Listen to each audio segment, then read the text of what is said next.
மீன ராசி நேயர்களே, உங்கள் வாழ்க்கையில் எந்த ஒரு விஷயமும் காரணம் இல்லாமல் நடக்காதுங்க. இந்த வீடியோ உங்கள் கண்களுக்கு முன்னாடி வந்திருப்பதும் ஒரு சின்ன அறிகுறி தான். நீங்கள் சமீப காலமாக யோசிச்சுட்ருக்கும் விஷயங்கள், அதுக்கான பதில் தேற்ற அந்த மனசு, இது எல்லாம் வீணாக போகலை. என்ன நடக்க போகுது, நான் சரியான பாதையில் தானா இருக்கேன்னு உங்களுக்குள்ள எழும் கேள்விகள், அதுக்கான விளக்கம் இங்கே ஆரம்பம் ஆகுது. வாழ்க்கை கொஞ்சம் மெதுவாக போகிற மாதிரி தோணலாம், ஆனால் அது நின்று போகலை. அது உங்களை சரியான நேரத்துக்கும் சரியான இடத்துக்கும் கொண்டு போய்கிட்டே இருக்கு. இந்த நேரத்தில் ஒரு சின்ன விஷயம் செய்யணும். தினமும் காலையில் உங்கள் குலதெய்வத்துக்கு ஒரு விளக்கேற்றுங்க. அந்த ஒளி உங்கள் வாழ்க்கையில் இருக்கக்கூடிய குழப்பத்தையும் இருளையும் அகற்றும். நம்பிக்கையோடு அந்த ஒரு அடியை எடுத்து வைங்க. பரமசிவனின் கருணை உங்களை பாதுகாக்குது. முருகப்பெருமானின் அருள் உங்களுக்கு துணை நிற்குது. இனி நீங்கள் எடுக்கும் ஒவ்வொரு முடிவும் உங்களை வெளிச்சம் இருக்கும் பாதைக்கு தான் கூட்டிச் செல்லும். அதனால் பயப்படாதீங்க, அமைதியாக இருங்க, நம்பிக்கையை மட்டும் விற்றாதீங்க. நேரம் உங்கள் பக்கம் திரும்புகிற நேரம் இதுதான். ஓம் நமச்சிவாய, ஓம் முருகா போற்றின்னு கமெண்ட் பாக்ஸில் பதிவிடுங்க. இப்போ உங்கள் ராசிக்கான பலனை பார்க்கலாம் வாங்க, வீடியோக்குள்ளே போகலாம். மீன ராசிக்காரர்களே, உயிர் போனாலும் இனி வரக்கூடிய நாட்களில் இந்த 3 இடங்களுக்கு மட்டும் தவறுதலாக கூட செல்ல வேண்டாம். உங்களுக்கான நேரம் மிகவும் குறைவாக உள்ளது. ஏனென்றால் நீங்கள் இந்த 3 இடங்களுக்கு சென்றால் எதிர்பாராத விபத்துகள் ஏற்பட்டு நீங்கள் உங்கள் குடும்பமும் பல சிரமங்களை சந்திக்க நேரிடும். குறிப்பாக ராகு கேதுக்கள் தங்கள் உக்கிர ரூபத்தை எடுப்பார்கள். கோடை காலத்தில் வெயில் மிகவும் அதிகமாக இருக்கும். வளிமண்டலத்தில் வெப்பம் எப்படி இருக்கிறதோ அதே போல இந்த நேரத்தில் ராகு கேதுகளும் அதே அளவு வெப்பத்துடன் தங்கள் உக்கிர ரூபத்தை எடுப்பார்கள். நீங்கள் இந்த இடங்களுக்கு செல்ல வேண்டாம். ஒருவேளை நீங்கள் சென்றால் நீங்கள் நிறைய இழக்க நேரிடும் என்று இங்கே தெளிவாக கூறப்பட்டுள்ளது. எனவே நீங்கள் செல்லக்கூடாத இடங்கள் எவை, நீங்கள் சென்றால் உங்களுக்கு எப்படி நஷ்டம் ஏற்படும் என்பது பற்றியும் தான் நான் இங்கே தெளிவாக சொல்கிறேன். எது தெரிய வேண்டும் என்றால், நீங்கள் இந்த காணொளியை பொறுமையாகவும் நிதானமாகவும் நீங்கள் தனியாக உட்காரவில்லை என்றாலும் எங்கும் கடந்து செல்லாமல் கடைசி வரைக்கும் கேட்க முயற்சி செய்யுங்கள். ஆனால் சில விஷயங்களில் என்ன இருக்கிறது, இதில் என்ன தள்ளிவிட்டு விடுவோம். மனிதர்களுக்கு என்னவென்றால், எதுவாக இருந்தாலும் எளிதாக நம்மிடம் வந்து எதையும் அவர்கள் சாதாரணமாக பார்ப்பார்கள். கஷ்டப்பட்டு பெற்றதற்கு மதிப்பு அதிகமாக இருக்கும். ஆனால் தெய்வ அனுகிரகம் எப்படி இருக்கும் என்றால், இந்த மீனராசிக்காரர்கள் நீங்கள் செய்த புண்ணியம், நீங்கள் செய்த பூஜைகள், உங்கள் நல்ல குணம் ஆகியவற்றால் தெய்வமே, அந்த பரமேஸ்வரனே இந்த பதிவை உங்கள் கண்ணில் படும்படி செய்துள்ளார். கடவுள் நமக்கு சில சமயங்களில் நம்மை தட்டி எழுப்புவது போல சில விஷயங்களை தெரிவிப்பார். அவற்றை நாம் புரிந்து கொண்டால் நம் அதிர்ஷ்டசாலிகள். என்ன இருக்கிறது இதிலே என்று அலட்சியப்படுத்தியவர்கள் எத்தனையோ பேர் காலப்போக்கில் மறைந்து விட்டனர். கண்ணிமைக்கும் நேரத்தில் நமக்கு நல்லது நடக்கலாம், அதே போல நஷ்டங்களும் நடக்கலாம். எனவே அப்படிப்பட்ட தவறு உங்களுக்கு நடக்கக்கூடாது என்பதற்காக இது சொல்லப்படுகிறது.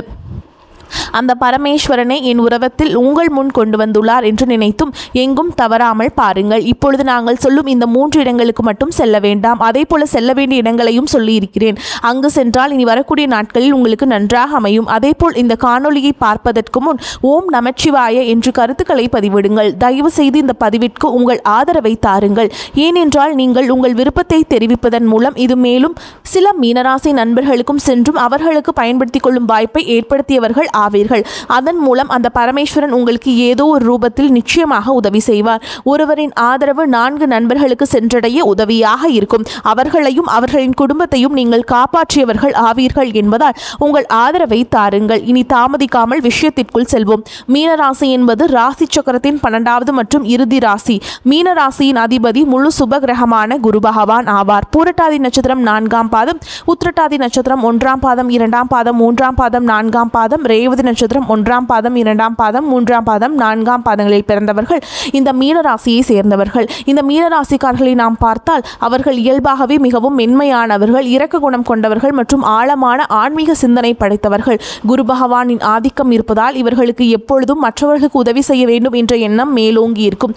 கடல் எப்படி ஆழமானதோ அதே போல இவர்களின் மனமும் மிகவும் ஆழமானது. அதில் எண்ணற்ற கற்பனைகளும் சிந்தனைகளும் அலைமோதி கொண்டே இருக்கும். தன்னிடம் உதவி என்று வருபவர்களுக்கு தங்களை வருத்தி கொண்டாவது உதவி செய்யும் மாபெரும் தியாக குணம் இவர்களுக்கு உண்டு. மனிதர்களிடம் இப்போதெல்லாம் மக்கள் எப்படி இருக்கிறார்கள் என்றால், மற்றவர்களின் கஷ்டங்களை கண்டு விலகி செல்பவர்கள் அதிகம். ஆனால் மீனராசிக்காரர்கள் அப்படிப்பட்டவர்கள் அல்ல. இவர்களால் மற்றவர்களிடம் கஷ்டத்தை பொறுத்து கொள்ளவே முடியாது. இவர்களின் வழியை தங்கள் வழியாக நினைத்து கண்ணீர் சிந்துவார்கள். இவர்கள் மிகவும் உள்ளுணர்வு மிக்கவர்கள். நடக்க போறதை முன்கூட்டியே யூகிக்கும் அபார ஆற்றல் இவர்களுக்கு இயல்பாகவே இருக்கும். இவர்கள் தங்கள் குடும்பத்தின் மீது அதீத பாசம் விசுவாசம் கொண்டவர்கள். குடும்பத்தின் அமைதிக்காகவும் சந்தோஷத்திற்காகவும் தங்களை முழுமையாக அர்ப்பணித்துக் கொள்வார்கள். இவர்களை நண்பர்களாகவோ அல்லது வாழ்க்கை துணையாகவோ பெறுபவர்கள் வாழ்க்கையிலேயே ஒரு சிறந்த ஆன்மீக வழிகாட்டியையும் உண்மையான அன்பான உறவையும் பெற்றவர்கள் ஆவார்கள். இப்படி இவர்களை பற்றி சொல்லிக்கொண்டே போகலாம். ஆனால் இவர்களிடம் சில குறைகளும் பலவீனங்களும் உள்ளன. அந்த குறைகளை நீங்கள் திருத்திக் கொண்டால் உங்களை இந்த உலகத்திலேயே யாராலும் வீழ்த்த முடியாது. மீன ராசிக்காரர்களிடம் உள்ள மிகப்பெரிய குறை என்னவென்றால் அதீத உணர்ச்சி வசப்படுதலும் மற்றவர்களை எழுதி நம்பி ஏமாந்து போவதும் தான். இவர்கள் உலகத்தில் உள்ள அனைவரையும் தங்களைப் போலவே நல்லவர்கள் என்று நினைத்து கண்மூடித்தனமாக நம்புவார்கள். தகுதியற்ற பலருக்கு தங்கள் நேரத்தையும் உழைப்பையும் பணத்தையும் கொடுத்து ஏமாந்து நிற்பார்கள். ரொம்ப சென்சிட்டிவானவர்கள் என்பதால் ஒரு சின்ன வார்த்தை கூட இவங்களை ஆழமாக காயப்படுத்திவிடும். ஒரு முடிவு எடுக்க வேண்டும் என்றால் உடனே எடுக்க முடியாமல் இரண்டு மனநிலையில் தத்தளிப்பார்கள்.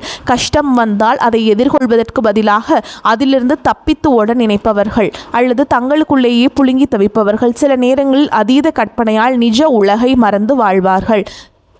யாராவது துரோகம் செய்துவிட்டால் அதை இவர்களால் மறக்கவும் முடியாது. அதற்காக அவர்களை பழிவாங்கவும் நினைக்க மாட்டார்கள். ஆனால் மனதிற்குள் அதை நினைத்து அழுது கொண்டே இருப்பார்கள். எனவே மீனராசிக்காரர்கள், நீங்கள் எல்லாவற்றையும் உங்கள் மனதிற்குள் போட்டு குழப்பிக் கொள்ள வேண்டாம். எல்லோரையும் நம்புவதை நிறுத்துங்கள். உங்கள் கற்பனை உலகத்தை விட்டு வெளியே வந்து நிஜத்தை எதிர்கொள்ள பழகுங்கள். எது நடந்தாலும் அது கடவுளின் விருப்பம் என்று உங்கள் கடமையை மட்டும் உறுதியாக செய்யுங்கள். மற்றவர்களின் பிரச்சனைகளை உங்கள் தலையில் இழுத்து போட்டுக் கொள்வதை தவிர்த்து விட்டாலே உங்கள் வாழ்க்கையிலேயே பாதி பிரச்சனைகள் தீர்ந்து மன அமைதி கிடைக்கும். உங்கள் ஜாதகப்படி கடந்த சில காலமாகவே நீங்கள் ஏழரசனியின் தொடக்க காலத்திலும் ஜென்ம ராகுவின் பிடியிலும் சிக்கி வார்த்தைகளால் விவரிக்க முடியாத பலவிதமான சோதனைகளையும் நெருக்கடிகளையும் கடந்து வந்து கொண்டிருக்கிறீர்கள். ஜென்மத்தில் ராகுவும் 7ஆம் வீட்டில் கேதுவும் சஞ்சரிப்பதால் உடல் நலத்திலும் குடும்ப உறவுகளிலும் பல குழப்பங்களை சந்தித்து வருகிறீர்கள். நீங்கள் உண்மையாக உழைத்தாலும் அதற்கான பலனை வேறு யாரோ அனுபவிப்பது மட்டுமில்லாமல் வீண் விரயங்களும் மன உளைச்சலும் உங்களுக்கு ஏற்பட்டு கொண்டிருக்கிறது. இரவில் தூக்கமின்மை, தேவையற்ற பயம் போன்ற பல போராட்டங்களை நீங்கள் சந்தித்து கொண்டுதான் இருக்கிறீர்கள். இந்த காலகட்டம் உங்களை பல விதங்களில் பட்டை தீட்டி யார் உண்மையானவர்கள் யார் போலியானவர்கள் என்பதை மிக தெளிவாக உங்களுக்கு உணர்த்தியிருக்கிறது. எனவே இந்த நேரத்தில் நீங்கள் மிகவும் பொறுமையாகவும் விழிப்புடனும் இருக்க வேண்டியது மிக மிக அவசியம். இந்த சூழலில்தான் வரக்கூடிய இந்த நாட்கள் மிக முக்கியமானதாக அமைகிறது. இந்த பயணங்களை பொறுத்தவரை மீனராசிக்காரர்களுக்கு இயல்பாகவே ஆன்மீக பயணங்கள் மற்றும் தனிமையை தேடி செல்லும் பயணங்கள் அதிகம் அமையும். உங்களுக்கு வரவிருக்கும் நாட்களில் பயணங்களின் எண்ணிக்கை மிக அதிகமாக இருக்கும். முக்கியமான வேலை காரணமாகவோ அல்லது சுபகாரியங்களுக்காக குடும்பத்தினுடன் வெளியூர் செல்வதற்கு உங்களுக்கு நிறைய வாய்ப்புகள் தேடி வரும். முக்கியமாக நாம் மேலே குறிப்பிட்ட நாட்களில் இது போன்ற பயணங்கள் அதிகமாக நடக்கும். ஆனால் இங்கே நீங்கள் கவனிக்க வேண்டியது என்னவென்றால் உங்களுக்கு எவ்வளவு அவசரம் இருந்தாலும் எவ்வளவு முக்கியமான வேலை இருந்தாலும் இந்த 3 இடங்களுக்கு மட்டும் நீங்கள் செல்ல வேண்டாம். அது எவ்வளவு நெருங்கிய நண்பர்கள் அழைத்தாலும் சரி, உங்களை கட்டாயப்படுத்தினாலும் சரி, நீங்கள் அங்கே செல்ல வேண்டாம். அப்படி சென்றால் நீங்கள் உங்கள் கைகளாலேயே துன்பத்தை தேடிக்கொண்டது போலாகும். நீங்கள் அந்த இடத்திற்கு சென்றால் ஜென்மராகுவின் உக்கிரத்தாலும் ஏழரசனியின் தாக்கத்தாலும் நீங்கள் எதிர்பாராத சிக்கல்களில் மீண்டும் மாட்டிக்கொள்வீர்கள். இது உங்களுக்கு தேவையில்லாத பெரிய அவப்பெயரையும் உடல்நல பாதிப்புகளையும் பண விரயத்தையும் உருவாக்கும். எல்லாவற்றையும் விட முக்கியமாக நீங்கள் அந்த இடங்களுக்கு சென்றால் உங்கள் குலதெய்வத்தின் பாதுகாப்பை இழக்க நேரிடும். அதன் பிறகு நீங்கள் எவ்வளவு பரிகாரங்கள் செய்தாலும் தெய்வ வழிபாடு செய்தாலும் உங்களுக்கு பலன் கிடைக்காமல் போய்விடும். அவ்வளவு எதிர்மறை ஆற்றல் அங்கு உங்களுக்குள் நுழையும். இதுவரை பட்ட கஷ்டங்கள் போதாது என்று இன்னும் அதிகமாக கஷ்டப்பட விரும்பினால் மட்டுமே நீங்கள் அந்த இடங்களுக்கு செல்வீர்கள். பலர் தெரியாமல் சென்று துன்பத்தில் மாட்டிக்கொள்கிறார்கள். உங்களுக்கு முன்கூட்டியே இந்த எச்சரிக்கை விடப்படுகிறது. இனிமேல் உங்கள் வாழ்க்கையில் கஷ்டங்கள் தொடரக்கூடாது என்பதற்காகவே இதை விரிவாக சொல்கிறோம். அந்த இடங்களில் நீங்கள் செல்லக்கூடாத முதலிடம் எதுவென்றால் உங்களை சுற்றி எப்பொழுதும் எதிர்மறையாக பேசிக் கொண்டிருக்கும் நபர்களின் இருப்பிடம். மீனராசிக்காரர்கள் இயல்பாகவே மற்றவர்களின் கவலைகளை ஒரு கடற்பாசி போல உள்வாங்கிக் கொள்ளும் தன்மை உடையவர்கள். நீங்கள் ஏற்கனவே ஜென்ம ராகுவால் பலவிதமான மன குழப்பங்களை சுமந்து கொண்டிருப்பவர்கள். இந்நிலையில் சிலரின் வாழ்க்கை எப்பொழுதும் துயரமும் கண்ணீருமாகவே இருக்கும். அவர்கள் எந்த கர்மாவை அனுபவிக்கிறார்களோ தெரியவில்லை. ஆனால் அவர்கள் எப்பொழுதும் தங்கள் கஷ்டங்களை மட்டுமே பற்றி பேசிக் கொண்டிருப்பார்கள். என் வாழ்க்கை முடிந்து விட்டது, எனக்கு யாரும் இல்லை, எனக்கு மட்டும் ஏன் இப்படி நடக்கிறது என்று எப்பொழுதும் விரக்தியாகவே பேசுவார்கள். அவர்கள் நல்லவராக இருக்கலாம், ஆனால் அவர்களின் வார்த்தைகளில் உள்ள எதிர்மறை ஆற்றல் மிகவும் கொடியது. நீங்கள் அவர்களிடம் சென்று ஆறுதல் கூறலாம் என்று நினைத்து அவர்களின் அருகில் அமர்ந்து பேசினால் அவர்களின் அந்த எதிர்மறை ஆற்றல் உங்களை முற்றிலுமாக ஆக்கிரமித்துவிடும். உங்களின் மனநிலையும் அப்படியே மாறி உங்களை அறியாமலேயே உங்களுக்குள் இருக்கும் சோர்வு அதிகரித்து விரக்தி தூண்டப்படும். உங்களுக்கு இருக்கும் கவலைகளோடு இவர்களின் கவலைகளும் சேர்த்து உங்களை பெரிய மன அழுத்தத்திற்கு கொண்டு சென்றுவிடும். தயவு செய்து அப்படிப்பட்டவரிடம் பேச வேண்டாம். அவர்களை தொலைபேசியில் கூட தொடர்பு கொள்ள வேண்டாம். அவர்களை விட்டு முற்றிலும் விலகி இருப்பதே உங்களுக்கு பாதுகாப்பானது. இதுவே நீங்கள் செல்லக்கூடாத முதலிடம். நீங்கள் செல்லக்கூடாத இரண்டாவது இடத்தை பொறுத்தவரை இது மிகவும் ஆபத்தானது. மீனராசி என்பது ஒரு நீர் ராசி. 2 மீன்கள் எதிர் திசையில் நீந்துவது உங்களின் சின்னமாகும். இனி வரக்கூடிய நாட்களில் வெயில் சுட்டரிக்கும் என்பதால் உங்கள் நண்பர்களோ அல்லது உறவினர்களோ நீர்நிலைகள் அல்லது ஆழமான கடல் பகுதிகளுக்கு சுற்றுலா செல்லலாம் என்று உங்களை அழைப்பார்கள். அருவிகள், குளங்கள், ஆழமான ஏரிகள், ஆறு அல்லது ஆபத்தான கடல் பகுதிகள் போன்ற இடங்களுக்கு சென்றால் மிகவும் குளிர்ச்சியாகவும் சந்தோஷமாகவும் இருக்கும்.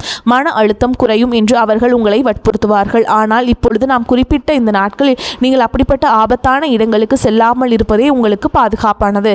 ஏனென்றால் பார்க்க மிகவும் அமைதியாக தோன்றும் நீரின் அடியில் என்ன பெரிய ஆபத்து காத்திருக்கிறது என்று யாருக்கும் தெரியாது. மீனராசிக்காரர்களுக்கு இயல்பாகவே நீர்கண்டங்கள் ஏற்பட வாய்ப்புகள் அதிகம். ஜென்மராகு மற்றும் ஏழரை சனியின் பார்வையாலும் எதிர்பாராத விபத்துகள் நடக்க அதிக வாய்ப்புள்ளது. பாசி படிந்த வழுக்கும் பாறைகளில் கால் தவறி விழுவது அல்லது ஆழம் தெரியாமல் நீரில் இறங்கி சுழல்களில் சிக்கிக் கொள்வது போன்ற மோசமான சம்பவங்கள் நடக்கலாம். அங்கு சென்று ஆபத்தில் சிக்குவதை விட நீங்கள் உங்கள் வீட்டிலேயே ஒரு குளிர்ந்த சூழலை உருவாக்கி கொள்ளலாம். நல்ல குளிர்ந்த நீரை பருகி அமைதியான நிழலான இடங்களில் குடும்பத்தோடு ஓய்வெடுங்கள். உங்கள் உயிரை விட வேறு எந்த வேடிக்கையும் சந்தோஷமும் பெரிதல்ல என்பதை முழுமையாக உணர்ந்து ஆபத்தான சுற்றுலா தலங்களுக்கு செல்வதை முற்றிலும் தவிர்த்து விடுங்கள். நீங்கள் செல்லக்கூடாத 3வது முக்கியமான இடம் என்னவென்றால் செய்வினை, மாந்திரீகம் போன்ற கெட்ட காரியங்கள் நடைபெறும் இடங்கள் மற்றும் உங்களை பார்த்து பொறாமைப்படும் நபர்களின் வீடுகள். மீனராசிக்காரர்களின் உள்ளுணர்வு மற்றும் அமைதியை பார்த்து உள்ளுக்குள் பொறாமைப்படும் உறவினர்கள் அல்லது நண்பர்கள் சிலர் உங்கள் வட்டத்திலேயே இருப்பார்கள். சிலர் தங்கள் சுயநலத்திற்காக மற்றவர்கள் கெட்டுப்போக வேண்டும் என்றும் அடுத்தவர்கள் குடும்பம் நாசமாக வேண்டும் என்று தீய சக்திகளை வழிபடுவார்கள். அப்படிப்பட்ட எதிர்மறை அதிர்வுகள் நிறைந்த இடங்களுக்கு அல்லது கெட்ட பிரயோகங்கள் நடைபெறும் மயான பூமிகளுக்கு அருகில் நீங்கள் தவறுதலாக கூட செல்லக்கூடாது. அதே போல நீங்கள் வாழ்க்கையில் மெதுவாக முன்னேறுவதை பார்த்து பொறாமைப்படும் நபர்கள் வெளியே உங்களிடம் நன்றாக சிரித்து பேசினாலும் அவர்கள் கொடுக்கும் ஒவ்வொரு பொருளிலும் அவர்களின் வன்மம் இருக்கும். அப்படிப்பட்டவர்களிடம் வீடுகளுக்கு நீங்கள் கண்டிப்பாக செல்லக்கூடாது. அவர்களின் வீட்டு வாசப்படியை கூட நீங்கள் மிதிக்க வேண்டாம். அவர்கள் கொடுக்கும் தண்ணீர், தேநீர் அல்லது எந்த உணவையும் நீங்கள் வாங்கி சாப்பிட வேண்டாம். அவர்களின் பொறாமை கலந்த பார்வையை உங்களுக்கு பெரிய திருஷ்டியாக மாறி உங்கள் குடும்பத்தில் சண்டைகளையும் உடல்நல குறைபாடுகளையும் வீண் பண விரயங்களையும் ஏற்படுத்தும். நீங்கள் உண்ணும் உணவின் வழியாக அந்த கெட்ட சக்திகள் உங்களை எளிதாக பிடித்து கொள்ளும். இவற்றுடன் இரவு நேரங்களில் தனியாக வாகனங்களில் நெடுஞ்சாலைகளில் பயணம் செய்வதையும் முக்கியமாக 4 திசைகள் சந்திக்கும் சாலைகளில் நள்ளிரவில் செல்வதையும் தவிர்க்க வேண்டும். அந்த நேரங்களில் தீய சக்திகளின் நடமாட்டம் அதிகமாக இருக்கும் என்பதால் விபத்துகள் ஏற்படுவதோ நடக்கலாம். எனவே இந்த இடங்களுக்கு செல்வதை முற்றிலுமாக தவிர்த்து விடுங்கள்.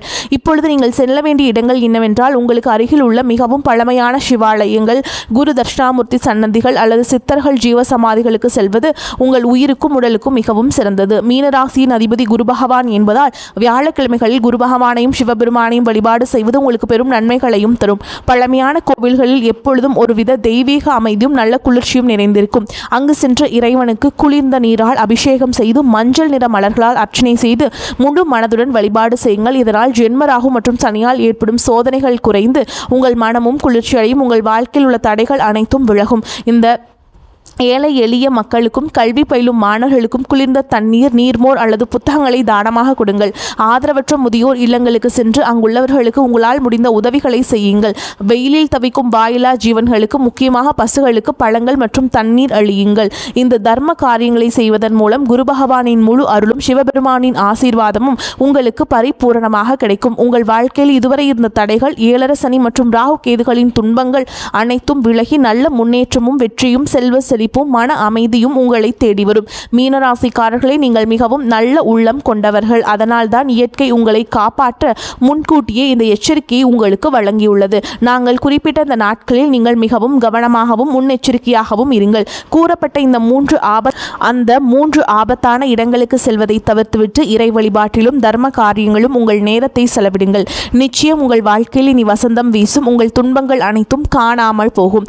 இந்த பதிவு மீனராசிக்காரர்களுக்கு மிகவும் பயனுள்ளதாக இருக்கும் என்று நான் மனதார நம்புகிறேன். இந்த காணொளி உங்களுக்கு பிடித்திருந்தால் உங்கள் கருத்துக்களை தெரிவித்து உங்களை போன்ற மற்ற நண்பர்களுக்கும் இதை தவறாமல் பகிரவும். மேலும் எங்களுடைய புதிய பதிவுகள் அனைத்தும் உடனடியாக உங்களை வந்தடைய வேண்டும் என்றால் எங்களுடன் தொடர்ந்து இணைந்திருங்கள். வரக்கூடிய வாய்ப்புகளை தவறவிட்டாதீங்க. இந்த வீடியோ பதிவு உங்களுக்கு பிடிச்சிருந்தா வீடியோக்கு ஒரு லைக் பண்ணுங்க, நம்ம சேனலை சப்ஸ்கிரைப் பண்ணிக்கோங்க. மேலும் பிடிச்சிருந்தா ஃப்ரெண்ட்ஸ் அண்ட் ஃபேமிலிக்கு ஷேர் பண்ணுங்க. இது ஒரு எச்சரிக்கையாக தான் உங்களுக்கு வந்திருக்குங்க. தயவு செஞ்சு நாங்கள் கூடின இந்த எந்த இடத்துக்கு போகணும், எங்கே போகக்கூடாது, அதனால் இதனால் என்ன நடக்கும் அப்படிங்கிறது எல்லாத்தையும் நல்லா ஆராய்ஞ்சு பார்த்துட்டு நீங்கள் செயல்படுங்க. நன்றி, வணக்கம்.